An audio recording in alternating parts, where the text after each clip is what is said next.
start bringing those down. I'm looking backwards. These guys know Ray Dalio intimately. So I guarantee they've read his books on debt and the cycle that moves in.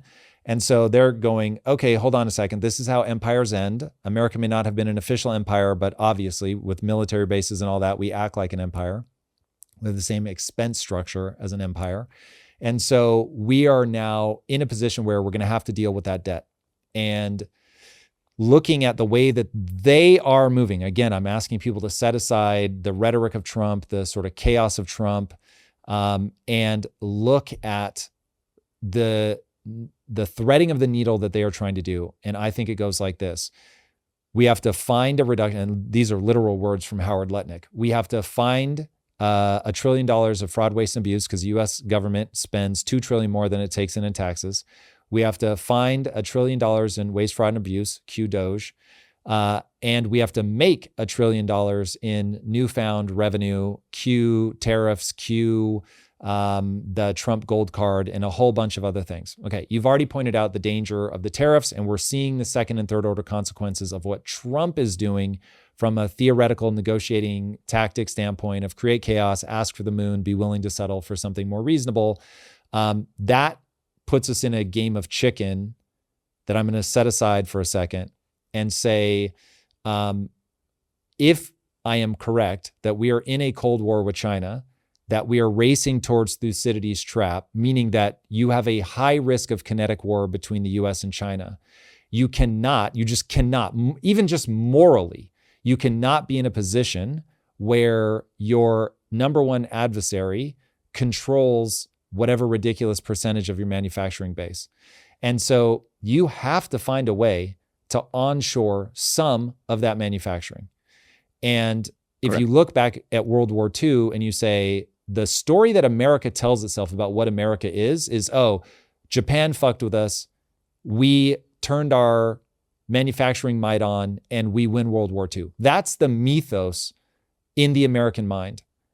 And I think there are a lot of people with that latent story running in their brain that think we'll be able to do that again. And they don't understand. We don't have a manufacturing base. We make technology. And seeing what I'll call phantom investments in the US, because I think that they're all waiting to see what happens at the midterms. But you've got all these phantom investments in the US. We're going to bring all this manufacturing back. You've got TSMC, I always forget their call sign, but I think that's it.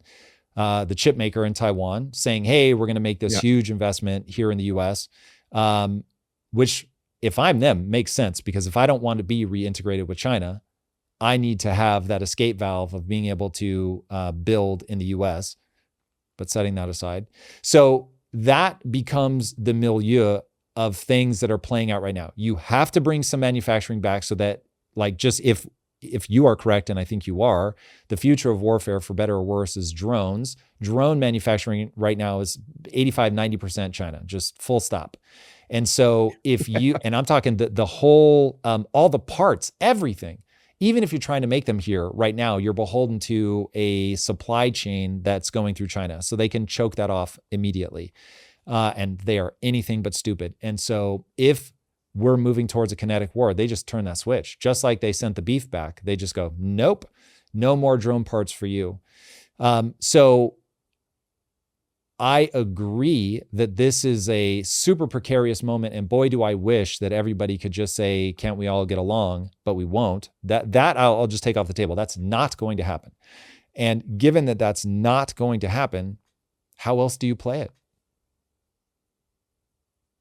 So I have to first agree with every part of what you said, honestly. But I'll try to give a slightly different twist on a few of them.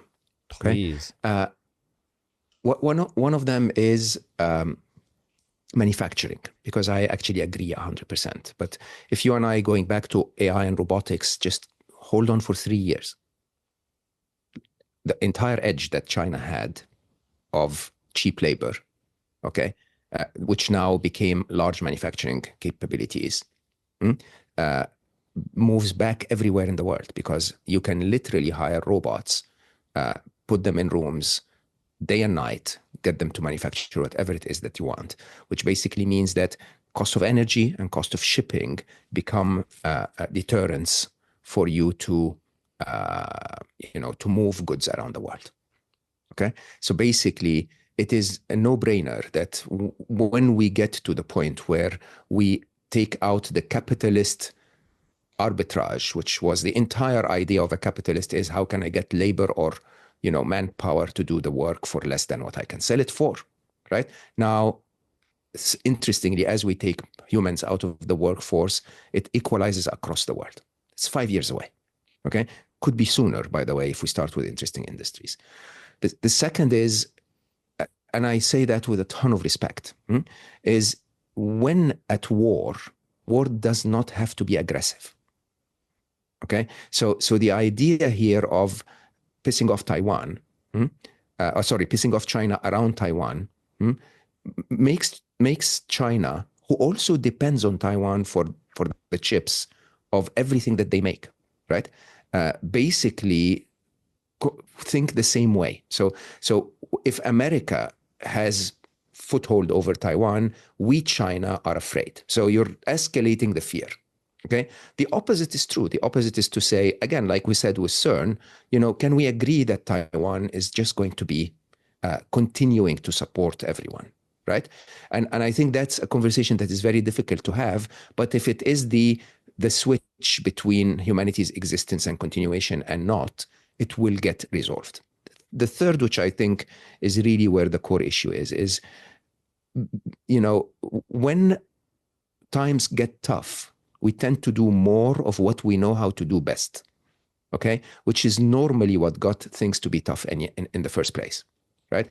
So when America competes with China on artificial intelligence, for example, they sort of say, okay, only H80s, no H100s in NVIDIA chips. We're gonna sanction you from this. We're gonna make it illegal for people to invest in China. We're gonna do this. We're gonna do that. No more Chinese students can come and study in America. Okay, and those tactics could work if China was 70 years ago starving to death, okay? When you take those tactics against this China, they immediately say, okay, how much does it cost for us to create our own fabs and create our own microchips, right? How much does it, what do we need to change about our students so that they become the best in the world? 42% of all AI scientists in America are Chinese. Who's being hurt by that fight? It's America. Okay, and it's it is interesting that the American people are not fully informed of this. That those bully strategies are now met with the world saying, okay, you know what? If you're going to sanction Russia by taking $300 billion out of the Russian oligarchs, then by definition, okay, every other oligarch in the world is going to de-dollarize. Now, instead of you saying, you know what, I'm going to, tap the table and I'm going to shout at everyone and I'm going to be even more bully, okay, you might as well say, okay, guys, you know what, I understand that upset you. Can we talk? Right? Because the one that's being hurt by this is the American people.